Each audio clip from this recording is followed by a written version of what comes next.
Hola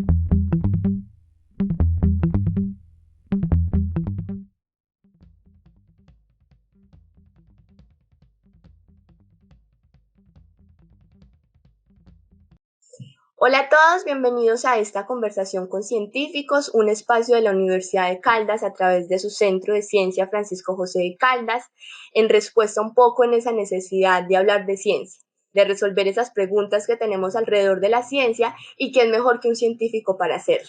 Esta vez tengo el gusto de presentarles a nuestro primer invitado. Él es Jorge Eduardo Duque Parra, es neurocientífico, investigador, profesor de la Universidad de Caldas y profesor de la Universidad de Manizales. Es licenciado en Biología y Química de la Universidad de Caldas, tiene una maestría en Fisiología y tiene un doctorado en Biología y Neurociencia. Jorge Eduardo, bienvenido. Muchísimas gracias a ti por recibir esta invitación. Con mucho gusto, gracias a ustedes. A ti por estar acá. Bueno, para entrar ya en materia, pues vamos a hacer la presentación de este tema. Es un tema que realmente no es nada extraño para ninguno acá. Es que es el tema que más suena y por el que más estamos hablando en lo cotidiano, en las redes sociales y en los medios de comunicación. Y es precisamente este nuevo virus, el coronavirus, la COVID-19, que llegó el 6 de marzo a Colombia, ¿cierto? Pero esta vez vamos a hacerlo con una temática o con un énfasis específico que creo que es un tema bastante valioso y que realmente no hemos tocado mucho, y es el sistema nervioso. Cómo la COVID-19 afecta al sistema nervioso. Entonces, bueno, vamos a empezar a preguntar y yo realmente quiero preguntar inicialmente esto, ¿cierto? Tenemos un montón de información de la COVID-19, tenemos un montón incluso de saturación de información, pero hay cosas que todavía son inciertas.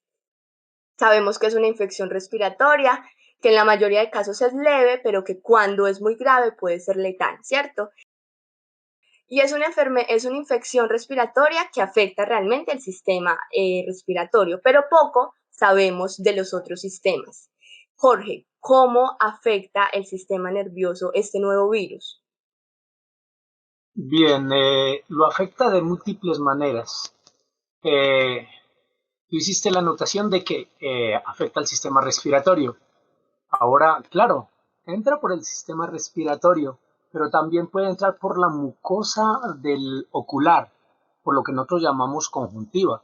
Cuando a una persona se le irritan los ojos por algún microorganismo, le da una conjuntivitis. Entonces también puede entrar por los ojos, puede entrar por las fosas nasales y puede entrar también por la cavidad oral.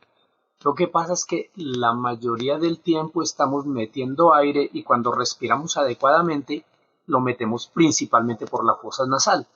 Y ahora resulta que ahí la fosa nasal no está desconectada del cerebro. Por dentro tenemos un montón de nervios que conectan directamente con el cerebro y esa conexión hace que el virus se propague hacia el sistema nervioso central y lo afecte. Dos ejemplos sencillos que son los más prácticos y útiles también para conocer de esto. Afecta el sistema olfatorio, algo así como que lo lesiona y entonces la persona inicialmente va a tener trastornos en el olfato, ya cosa sencilla.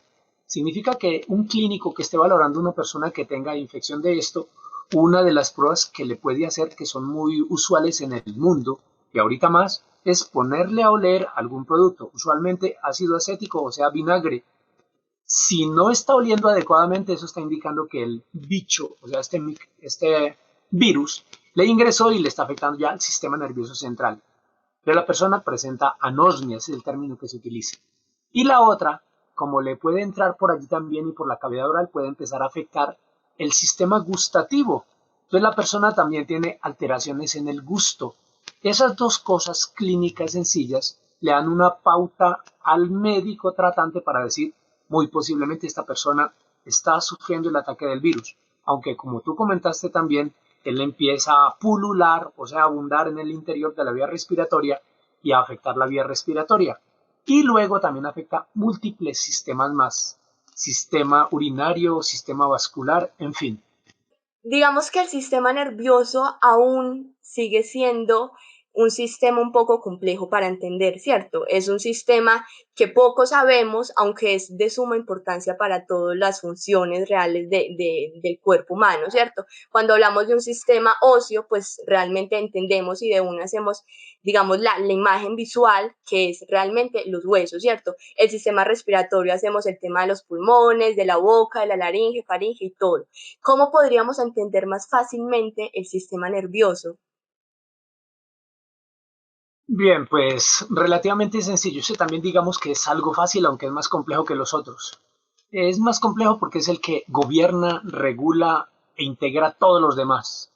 Pero es sencillo porque dentro de nuestra cabeza, dentro de la columna y por la periferia de nuestro cuerpo hay eh, células que se encargan de registrar lo que sucede afuera y dentro de nosotros. Ejemplo, en este momento yo estoy tocando aquí, estoy tocando esto y lo siento con mis manos, pero por el sistema nervioso periférico esa información va hacia mi cabeza. El, entonces el sistema nervioso es como el regidor, el que controla, el que integra todo. Yo, por ejemplo, te estoy viendo aquí.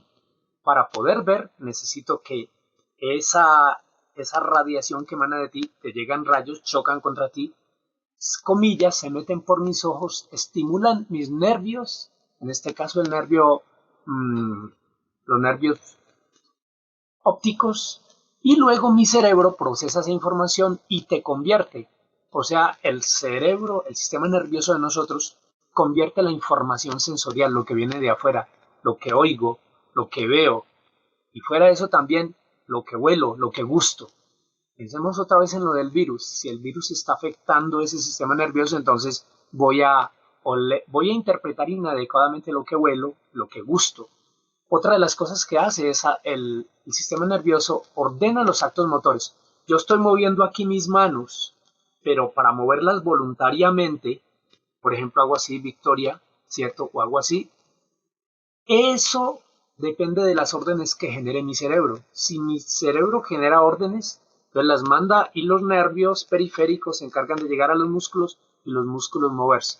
Entonces es sencillo, el comando de nuestro organismo es el sistema nervioso.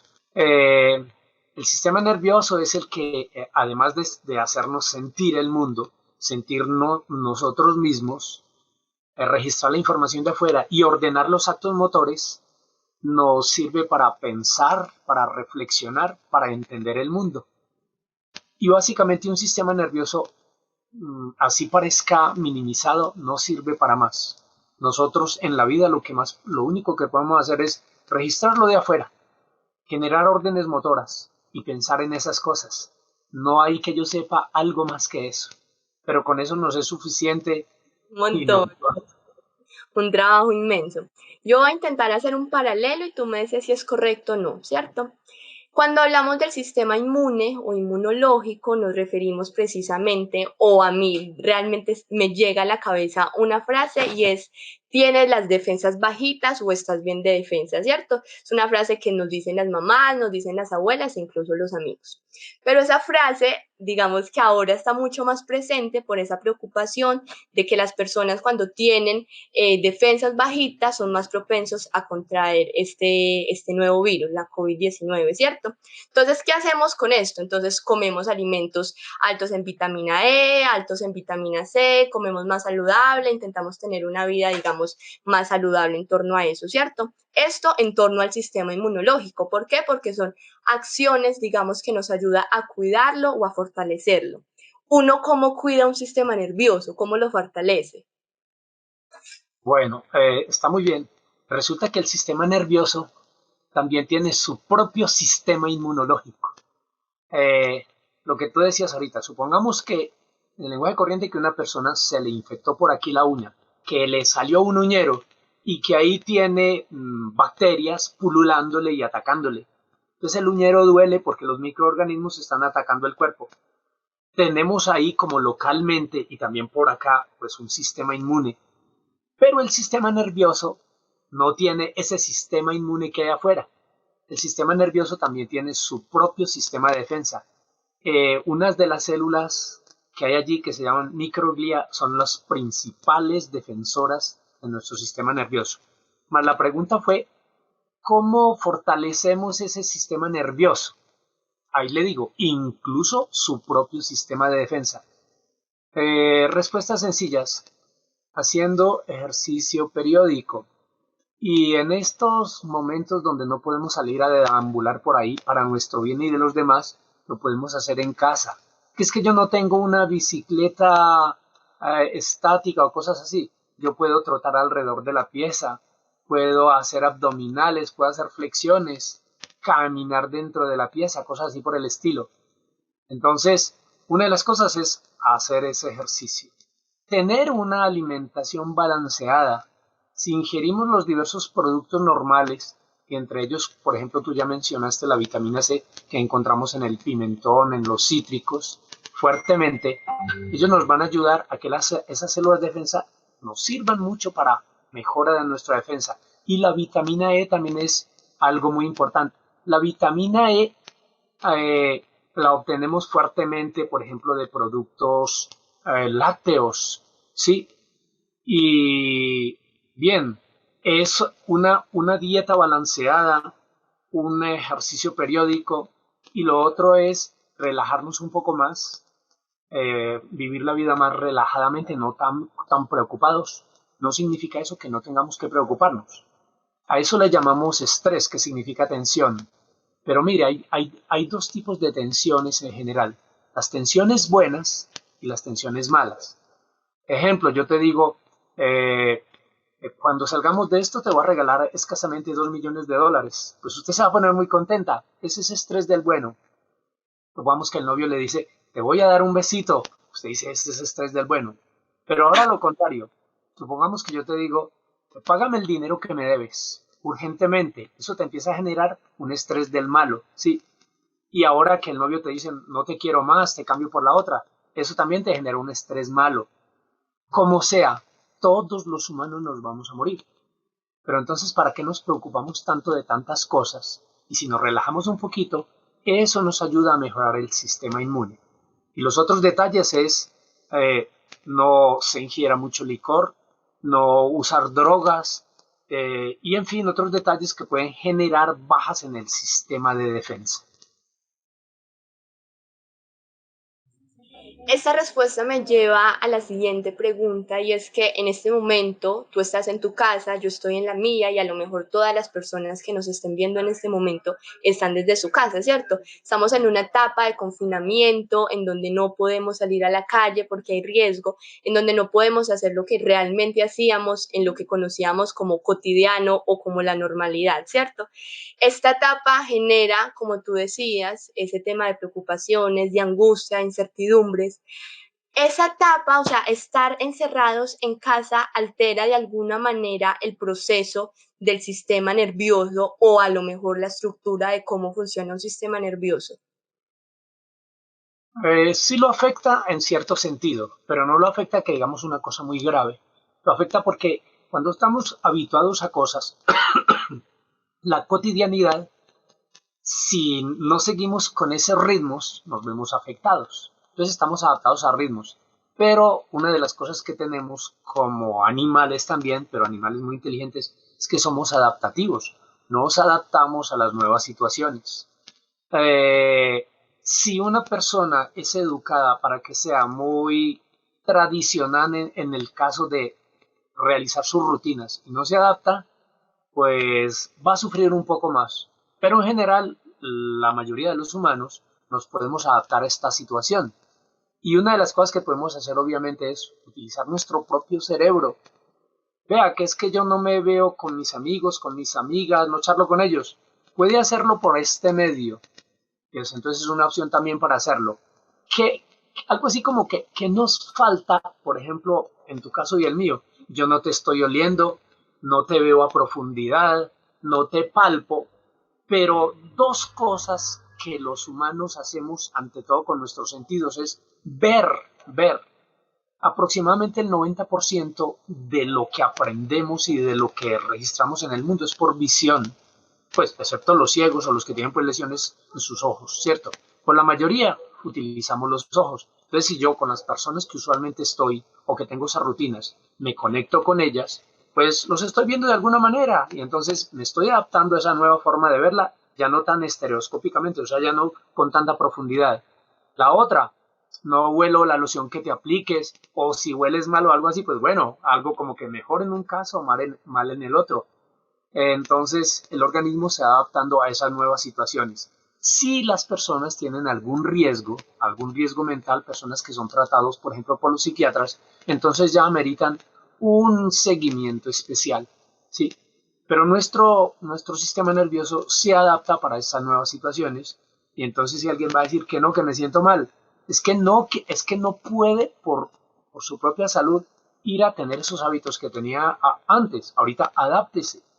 De hecho, hay algo, comillas, yo lo voy a adaptar aquí, que es los que no se adaptan no sobreviven. Pues no significa que te vas a morir, sino que no nos va a ir bien con las situaciones que vamos a tener en ese momento, pero eso no va a matar a nadie. Sí, debemos aprovechar. Además, una cosa que la gente no suele hacer es estar consigo mismo.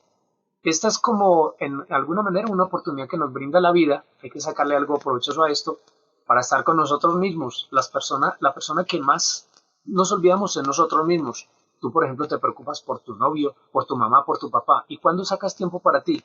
Pues aprovéchalo ahorita, reflexiona sobre cosas de tu vida, lee, oye música, cosas así por el estilo. El cuerpo o la mente, el cerebro, sí está en capacidad de adaptarse. O sea, imagínate que tienes, o yo, por ejemplo, tengo 21 años despertándome a tal hora, sabiendo que tengo que hacer eso, que tengo que ir al colegio, a la universidad, a trabajar, que tengo amigos, que los fines de semana los comparto con ellos, que el domingo es mi día familiar, por ejemplo, ¿cierto? Eso digamos que a lo mejor se vuelve una rutina también permanente en el cerebro. Pero ahora llevamos un mes largo incluso, en donde todo eso ya cambió, en donde solo te tienes a ti en una cajita que es tu casa, con lo que puedes, o sea, realmente es eso. Entonces, mi preocupación ahí es, hay veces te dicen, tienes que sobrevivir y hay gente que le parece maravilloso, ¿cierto? Porque tú podrás tener tus prácticas de meditación que te ayudan un montón para la relajación, la gente puede hacer yoga, el ejercicio le bota un montón de energía, ¿cierto? Pero a esa gente que no, nunca pensó en ese cambio, nunca pensó que una pandemia fuera a llegar al mundo, ¿cómo decirle que sí puede adaptarse? O sea, ¿cómo decirles que tu cerebro está en la capacidad de adaptarse? Bueno, relativamente fácil la respuesta. Mire, incluso sin que no hubiera pandemia, el cerebro constantemente cambia. O sea, lo que en algún momento alguien nos hubiera dicho que nosotros somos algo estático, eso es mentira, nosotros somos una entidad completamente dinámica. Ejemplo, ese sistema nervioso está constituido por dos tipos de células, unas se llaman neuronas y otras se llaman glía. Las neuronas, su forma, imagínate como yo con mis manos, mi cara, mi pecho, todo eso así, cambian aproximadamente, lo voy a colocar en términos rápidos, cada segundo. O sea, nuestro sistema nervioso, nuestro cerebro, por ejemplo, no es el mismo cada segundo, cambia constantemente y cambia fuertemente, especialmente cuando soñamos. ¿Qué quiere decir eso? Que yo en un rato o cada segundo no soy la misma persona, mantengo esa identidad, pero estamos cambiando para adaptarnos porque es que el medio que nos rodea no es el mismo, aparentemente es el mismo y las situaciones no son las mismas. Entonces, tenemos un diseño neurobiológico que nos dice, puedes adaptarte a cualquier condición. ¿Por qué? Porque hasta pasando la chévere, digamos, sin el COVID, el mismo sistema nervioso está cambiando y adaptándose. Ahora, en estas condiciones, también somos capaces. Perfecto, súper la respuesta. Bueno, voy a entrar a otro tema que sé que también es de gran importancia y es el sistema nervioso en relación con la salud mental.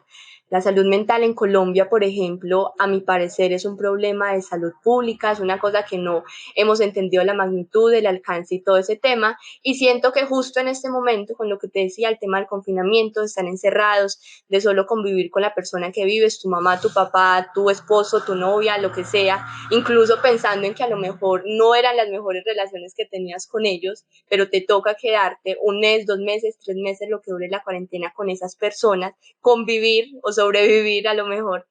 Entonces empiezan a salir un montón de sensaciones, ¿cierto? Angustia, incertidumbre, miedo, qué va a pasar en el futuro, cuándo se va a acabar esto, cuándo voy a volver a ver a mi familia, a mi tía, a mi abuela, a mi amigo.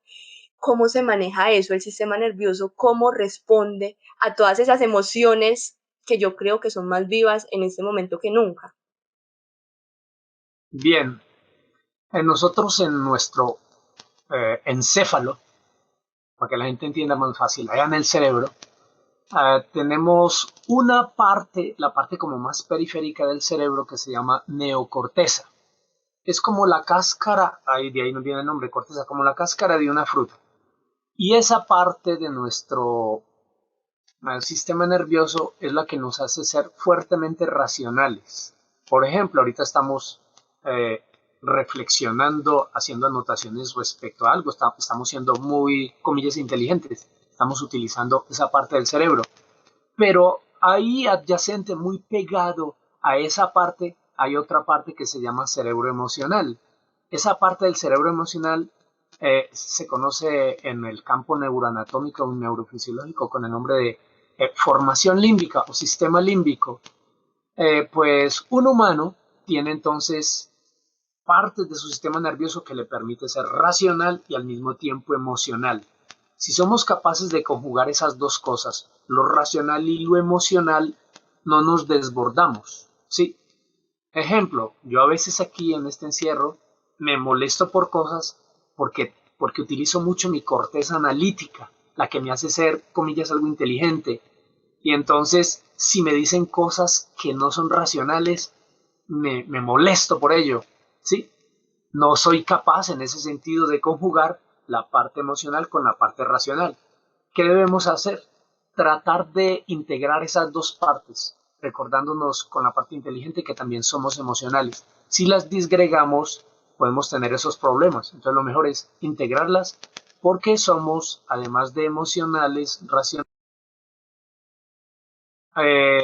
Y si esto llegara a fallar, pues entonces vienen enfermedad, alteraciones de la mente que trabajan fuertemente los psiquiatras.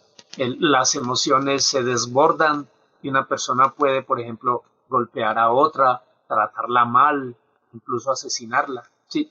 O puede ser demasiado frío, demasiado calculador, e incluso no dar manifestaciones de la personalidad emotiva como tal. Entonces, lo ideal es un balance.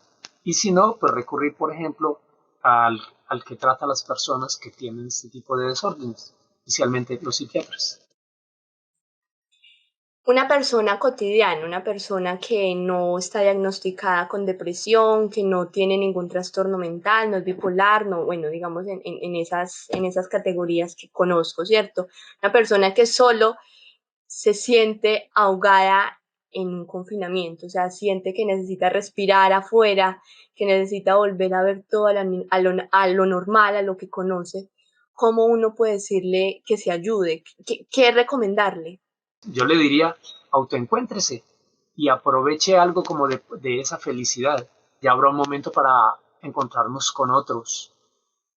Otra de las cosas importantes es, eso me lo enseñó mi papá hace muchos años, cuando era un niño, y me decía, lea, y a mí no me gustaba.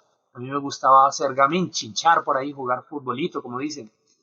Y entonces me decía, y yo, ¿y por qué? Y me decía, porque es que si usted lee, viaja, y viaja gratis, y va al pasado y va al presente. Y yo, ay, qué interesante. Y con el tiempo, a fuerza de tanta insistencia del hombre, me puse a leer y mi mente se iba a tiempos pasados, me iba a tiempos futuros, si era el caso de la ciencia ficción, y de alguna forma yo dije, uy, sí, mi mente se puede recrear en la lectura. Esa es una forma también de nosotros aprovechar leyendo. y si tiene otra persona, tratar de compartir con esa persona. Yéndonos a otro tema, en torno, digamos, allá en las secuelas que puede generar el contagio de la COVID-19 en el sistema nervioso, ¿qué podríamos hablar de ello? O sea, ¿qué enfermedades se podrían desarrollar? ¿Con qué secuelas en, no sé, en el cerebro, en el sistema nervioso podría quedar una persona que sea contagiada por este nuevo virus? Bien, con unos compañeros, recientemente hará 21 días o un mes, sacamos una publicación internacional sobre este virus y el sistema nervioso, presentando a la comunidad de América Latina una alerta neurológica. ¿Cómo así? Diciéndole a los médicos en general y a los especialistas neurólogos que van a tener los pacientes que están afectados por este virus, además de las secuelas respiratorias, si sobreviven a eso y a lo cardiovascular, van a quedar con alteraciones del sistema nervioso. Y efectivamente eso se está dando. Ahora, eh, una de las cosas que puede atacar, porque se mete, recuerde que al sistema nervioso hay un sector allí que se llama el hipocampo o los hipocampos, que quedan profundo a la región temporal, por aquí por donde me señalo. Bien, esos hipocampos juegan un papel muy importante en la consolidación de información, es decir, en yo aprender, memorizar. Hipótesis porque nadie lo ha hecho. La hipótesis es si los virus están atacando ese sistema nervioso central, dañando el olfato y lo del gusto, también pueden dañar esos hipocampos y otras partes más. Entonces, hipótesis, es muy factible que las personas en un futuro, después de que pase esta gran oleada y siga una mínima oleada de este virus, van a tener alteraciones en su capacidad de aprendizaje. Y ahora yo digo, esto es una alerta pedagógica, no, alerta en educación. Los alumnos, los estudiantes y las personas del post-COVID van a ser menos avispaditos, van a tener alteraciones en memoria y muchísimas otras más. Esa es una que me parece pues muy trascendente por el momento. De ahí la importancia de momento es de, como lo decías ahorita y lo dijimos, hacer ejercicio periódico, nutrirse bien, todo eso para tener un sistema inmuno que nos defienda más efectivamente. Entonces diría yo que los que inmunológicamente, o sea, su sistema de defensa los protegió, esos van a ser los más avispaditos. Muy chévere el término de los post-COVID. Las personas que vendrán después de esta gran pandemia que nos ha cambiado un montón. Jorge, ¿cómo podríamos explicarle a niños, a jóvenes, cómo es ese proceso de defensa del cuerpo humano ante este virus, ¿cierto? Un poco el impedimento de salir a la calle es porque el virus se puede contagiar de persona a persona por un simple tocarnos con las manos, los ojos, la nariz, la boca, entrar al virus por una superficie, ¿cierto? Pero ¿cómo el cuerpo podrá defenderse? O sea, ¿cuál es ese proceso de defensa de ese cuerpo? Bueno, el dato, si yo salgo ahorita, más o menos conozco a mis vecinos, yo diría que no, pero con todo yo no sé qué estén haciendo ellos. Ahora, yo aquí me estoy tocando y alguien dirá, se le va a pegar el virus o aquí por la nariz o algo. No, no, porque yo de aquí he estado encerrado ya muchos días sin salir. Entonces se necesita que alguien tenga el virus para poderlo transmitir a otro. Si voy a lugares donde hay mucha gente que se reúna, donde se conglomera mucha gente, entonces si alguien tiene el virus lo puede esparcir por allí. Supongamos que tosió. Y si alguien está cerca puede inhalarlo y ya pegárselo. Y como el virus en algunas superficies puede mantenerse latente, el niño que sale a jugar sin la autorización de los papás o el joven que quiere hacer algo de más puede contaminarse con el virus. Entonces, eh, es como si es una, ¿qué digo yo? Un enemigo que no podemos ver, porque es que un virus mide nanómetros, es una cosa muy pequeña. La única forma de verlo es mediante un microscopio poderoso, algo así como un microscopio electrónico. Yo podría ver y lo puedes ver también por la internet, un virus. Entonces, lo del sistema inmune, nuestro sistema inmune ya está diseñado para eso. Mire un detalle importante, por aquí, mire, me estoy tocando por aquí en el pecho, en la parte superior, algo así como que si me cortara por aquí y escarbara en mi interior, tenemos una estructura que se llama timo. Es una glándula donde nuestras células de defensa, es como si tuviéramos una especie de guerreros que nos van a proteger, pero en miniatura,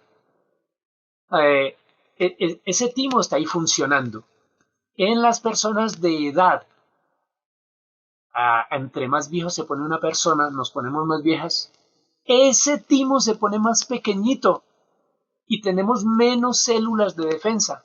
Entonces las personas que son de edad y que quieren porfiadamente salir a la calle, pues ellos como van a tener menos células para defenderlas, menos guerreros para defenderlas, entonces van a ser más vulnerables.